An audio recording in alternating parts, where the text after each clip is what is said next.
نحمده ونصلي على رسوله الكريم اما بعد۔ معزز سامعین، آج ایک کتاب بکھرے موتی پڑھ رہا تھا، اس میں ایک واقعہ پڑھا، سوچا کہ آپ کی خدمت میں بھی عرض کر دیا جائے۔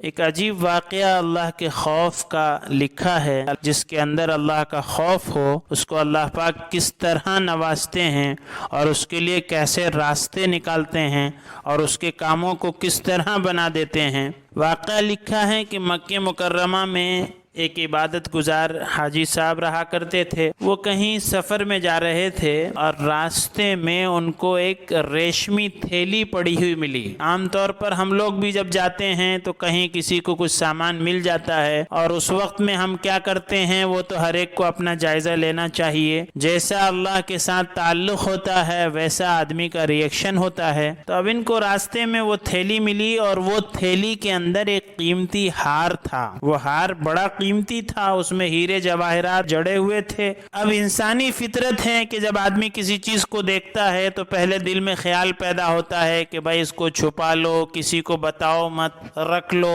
ہمارے کام آئے گا، ہماری ضرورتیں پوری ہوں گی۔ لیکن جب دل میں خوف خدا ہو اور دل میں یہ بات ہو کہ کوئی دیکھے نہ دیکھے اللہ دیکھ رہا ہے، تو پھر آدمی سہم جاتا ہے، ڈر جاتا ہے اور رک جاتا ہے۔ تو یہی حال یہ حاجی صاحب کے ساتھ بھی ہوا کہ بھائی ٹھیک ہے، ہار قیمتی ہے، سب کچھ ہے، لیکن اللہ کو بھی جواب دینا ہے، اللہ دیکھ رہے ہیں، اس کو چھپایا نہیں جا سکتا ہے۔ انہوں نے سوچا چھپانے کے بجائے اس کے مالک کو تلاش کیا جائے اور اس کے مالک کو تلاش کر کے یہ مالک کے حوالے کر دیا جائے، اس لیے کہ اللہ کا حکم یہی ہے کہ کوئی گمشدہ چیز اگر تمہیں ملتی ہے تو اس کے مالک کو تلاش کرو اور مالک کو تلاش کر کے اس کے حوالے کرو۔ اتفاق سے وہ مالک بھی مل گیا۔ ایک آدمی تلاش کرتا پھر رہا تھا کہ بھئی میرا سامان گم گیا ہے، میری ایک تھیلی گم گئی ہے، کسی کو ملی تو بتا دو۔ تو انہوں نے یہ تھیلی دکھا دی کہ بھئی یہ تھیلی تمہاری ہے۔ کہا ہاں یہ میری ہی تھیلی ہے اور یہ میرا ہی ہار ہے۔ بڑا خوش ہوا اور اس نے انعام میں، کیونکہ وہ تو ہیرے جواہرات کا ہار تھا، کروڑوں روپے کا ہار تھا، تو اس نے انعام میں 500 اشرفیاں اس کو دیں کہ یہ 500 اشرفیاں تم رکھ لو۔ اس نے کہا کہ میں انعام نہیں لوں گا، اس لیے کہ میں اپنی آخرت کا سودا 500 اشرفیوں پہ نہیں کروں گا۔ میں نے تو یہ کام اللہ کے لیے کیا ہے، اللہ کو خوش کرنے کے لیے کیا ہے، اللہ کی رضا کے لیے کیا ہے، اس کا انعام تو اللہ دیں گے، میں تم سے 500 اشرفیاں نہیں لوں گا۔ تو انہوں نے وہ 500 اشرفیاں نہیں لی۔ بہرحال وہ وہاں سے چلا گیا اور یہ بھی اپنے سفر کو جاری رکھے، اور پھر جب اپنی بستی میں یہ پہنچے جن کا ہار تھا تو انہوں نے وہاں کے لوگوں کو قصہ سنایا کہ بھائی ایک ایسا نوجوان تھا، وہ ملا، اس نے میرا ہار میرے حوالے کیا اور میں نے جب اس کو انعام دینا چاہا تو وہ انعام لینے کو تیار نہیں ہوا کہ میں نے یہ کام تو اللہ کے لیے کیا ہے، اس کا بدلہ میں اللہ سے لوں گا۔ اور انہوں نے اپنی تمنا ظاہر کی کہ کاش وہ لڑکا یہاں میری بستی میں ہوتا تو میں اپنی بیٹی کی شادی اس سے کر دیتا، یعنی اس کی ایمانداری سے متاثر ہو کر اپنی بیٹی کی شادی اس سے کر دیتا۔ اب اللہ کی قدرت دیکھیے کہ یہ نوجوان مکہ مکرمہ کا رہنے والا، اس کو سفر پھر کرنا تھا اور وہ سمندری سفر تھا۔ اب یہ سفر میں چلے تو اچانک طوفان آیا، اور طوفان آیا تو وہ جس کشتی میں سوار تھے وہ کشتی ٹکڑے ٹکڑے ہو گئی اور ایک تختہ بچا جس کے اوپر یہ لیٹے ہوئے ہیں، اور وہ تختہ جو ہے بہتا ہوا ہوا کے ساتھ چل رہا ہے۔ تمام ساتھی ادھر کے ادھر ہو گئے، کوئی ڈوب گیا، کوئی ہلاک ہو گیا، معلوم نہیں کس کے ساتھ کیا کیا معاملہ ہوا، لیکن یہ ایک تختے کے اوپر ہیں اور وہ تختہ ان کو بہا کر لے جا رہا ہے۔ اور چلتے چلتے یہ تختہ ایک کنارے پر رکا، وہاں ایک بستی آباد تھی اور بستی کے لوگ اتفاق سے اس وقت میں وہاں موجود تھے۔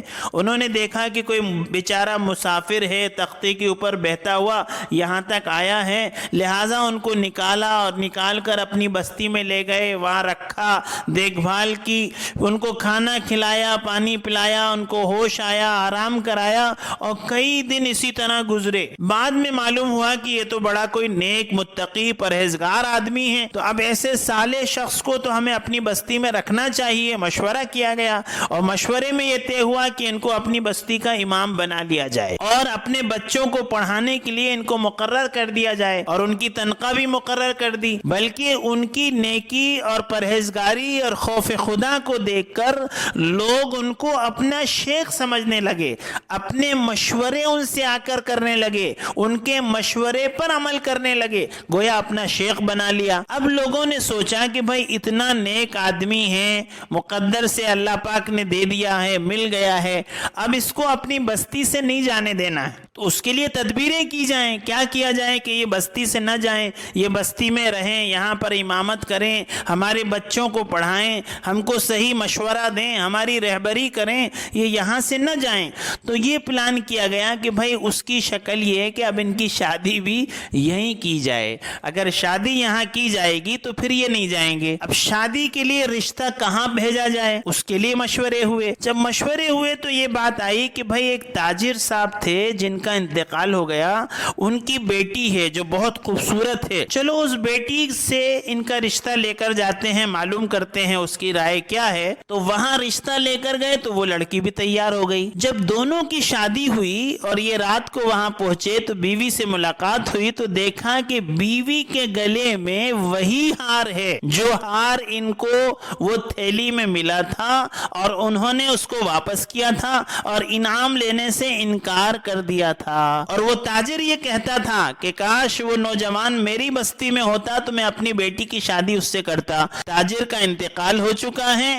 اللہ کی قدرت دیکھیے کہ یہ نیکی کا بدل، یہ خوف خدا کا بدل کہ اللہ پاک نے کیا کیا، اس کی پرہیزگاری کی برکت سے اس کو اتنا نوازا کہ ہار بھی واپس ملا اور ہار والی بھی واپس ملی، اور اس کے علاوہ مکان، کوٹھی، جائیدادیں، ساری چیزیں، کیونکہ وہ بڑا تاجر تھا، وہ سب کے سب ملی۔ یہ کس کے نتیجے میں ملی؟ یہ خوف خدا میں ملی کہ اللہ کا خوف اندر میں تھا، انہوں نے اس کو نہیں رکھا، وہ امانت کو امانت والے تک پہنچایا اور اس کا حق ادا کیا، اللہ سے ڈرے اور انعام لینے کو بھی تیار نہیں ہوئے کہ یہ میں نے اللہ کے لیے کیا ہے، اللہ اس کا بدلہ دیں گے۔ تو پھر اللہ نے بدلہ وہ دیا کہ ہار بھی دیا اور ہار والی بھی دی۔ تو خوف خدا، اللہ کا خوف، تقوی، یہ انسانوں کو ہر تنگی سے نکالتا ہے، ہر پریشانی سے نکالتا ہے، راہ کو ہموار کرتا ہے، زندگی کو آسان کرتا ہے، مشکلات کو دور کرتا ہے، دنیا اور آخرت کے بننے کا ذریعہ ہے۔ اللہ پاک ہم سب کے اندر خوف خدا پیدا فرمائے، اللہ ہم سب کو تقوی عطا فرمائے، اللہ پاک ہم سب کو اپنی معرفت عطا فرمائے۔ وآخر الدعوانا ان الحمد للہ رب العالمین۔